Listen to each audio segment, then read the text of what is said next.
అంతకుముందు వీడియోస్లో మనం మొదటి ఆంగ్లో మైసూర్ యుద్ధం, రెండో ఆంగ్లో మైసూర్ యుద్ధం గురించి చర్చించాము. ఇప్పుడు ఈ వీడియోలో మూడో ఆంగ్లో మైసూర్ యుద్ధం గురించి చర్చిద్దాం. మూడో ఆంగ్లో మైసూర్ యుద్ధం జరగడానికి కారణము తిరువాన్కూర్ అనే ప్రాంతాన్ని టిప్పు సుల్తాన్ దాడి చేయడమే.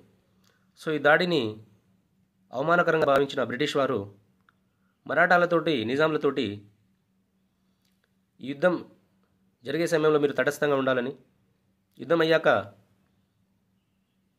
మనకు కావాల్సింది మనం తీసుకుందామని చెప్పేసి వీళ్ళు ఒప్పందం చేసుకుంటారు. సో అలా అప్పటి British Bengal governor general Cornwallis ఉంటారండి. ఈ కారన్ వాలిస్ సైనిక అధికారులు కల్నల్ మెడోస్, కెప్టెన్ రీడ్ ఇద్దరిని దింపేసి యుద్ధానికి సిద్ధమవుతారు. అలా కల్నల్ మెడోస్ మన దుండిగల్ ప్రాంతానికి, కోయంబత్తూర్ ప్రాంతాన్ని ఆక్రమిస్తారు. తర్వాత కెప్టెన్ రీడ్ గుర్రంకొండ ప్రాంతాన్ని ఆక్రమిస్తారు. సో ఇలా కల్నల్ మెడోస్, కెప్టెన్ రీడ్ సైన్యాలు మైసూర్ రాజధాని శ్రీరంగపట్నాన్ని చుట్టుముట్టేస్తాయి.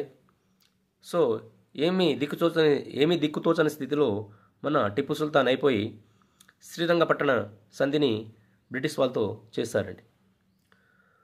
సో ఈ సంధి ప్రకారము మన టిప్పు సుల్తాన్ 3 కోట్ల రూపాయలను బ్రిటిష్ వాళ్ళకు ఇవ్వడము, దాంతోపాటు కృష్ణ, పెన్నా పరిసర ప్రాంతాల్లో నిజాంలకు, ఎందుకంటే తటస్థంగా ఉన్నందుకు, నిజాంలు మరాఠాలు తటస్థంగా ఉన్నందుకు బ్రిటిష్ వారు కృష్ణ, పెన్నా పరివాహక ప్రాంతాన్ని నిజాంలకు, తుంగభద్ర పరిసర ప్రాంతాలను మన మరాఠాలకు ఇస్తారు. దాంతోపాటు దుండిగల్, బారామహల్ ప్రాంతాలు తన 2 కొడుకులను బ్రిటిష్ వారి అధీనంలో ఉంచాలని. సో 3 కోట్ల రూపాయలు బ్రిటిష్ వారికి ఇచ్చేంత వరకు ఈ దుండిగల్, బారామహల్ మన